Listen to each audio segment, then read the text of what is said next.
Méditation du 13 décembre. Dieu et nous. Que dirons-nous donc à ce sujet? Si Dieu est pour nous, qui sera contre nous? Romains 8, verset 31. Le retour de l'exil à Babylone n'a pas été chose facile. Jérusalem a connu des hauts et des bas, des moments de progrès et de recul. Lorsque Néhémie est arrivé dans la ville, il s'est aperçu qu'il y avait beaucoup de travail à faire, mais il ne s'est pas découragé. Et dans ce sens, la façon de diriger de Néhémie est évidemment toujours très actuelle. Nous avons besoin de dirigeants qui ont le même mode de fonctionnement. Des personnes qui font plus confiance à Dieu qu'à leur propre charisme. Des personnes qui respectent les plans divins au-delà de leurs intérêts personnels. Des personnes qui, dans les moments difficiles, marchent avec le Seigneur. Ellen G. White dit de ces temps comparés aux nôtres, l'opposition et le découragement que connurent les travailleurs au temps de Néhémie parmi leurs ennemis et leurs soi-disant amis sont un type de difficultés que rencontrent aujourd'hui tous les serviteurs de Dieu. Les chrétiens sont éprouvés non seulement par la haine et la cruauté de leurs adversaires, mais par l'apathie, l'inconséquence, la tiédeur et la trahison de ceux qui prétendent être leurs amis et collaborateurs. On les critique, on les couvre de ridicule. Au sein des difficultés sans nombre, Néhémie plaçait toute sa confiance en Dieu. Celui qui jadis soutint son serviteur a été au cours des âges un appui indéfectible pour son peuple. La réponse des hommes de foi sera aujourd'hui la même que celle de Néhémie. Notre Dieu combattra pour nous, Néhémie 4, verset 20, car le Seigneur opère puissamment et nul ne peut s'opposer au succès de son œuvre. Extrait du livre Prophète et Roi, chapitre 53, les pages 448 et 449. Peu de choses sont plus décourageantes que la trahison de ceux que nous croyons être des amis, des proches en qui on a confiance. Néhémie a dû le subir dans sa propre chair et s'est remis entre les mains du Seigneur. Il a fait confiance à l'être le plus fiable, au meilleur ami, et ensemble, ils ont lutté contre l'adversité, un modèle pour nous.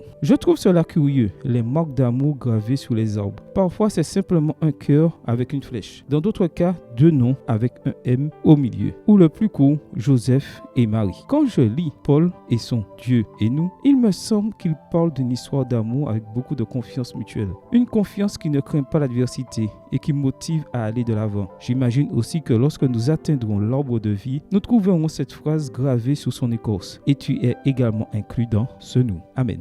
Bonne journée à toi et que le Seigneur te bénisse.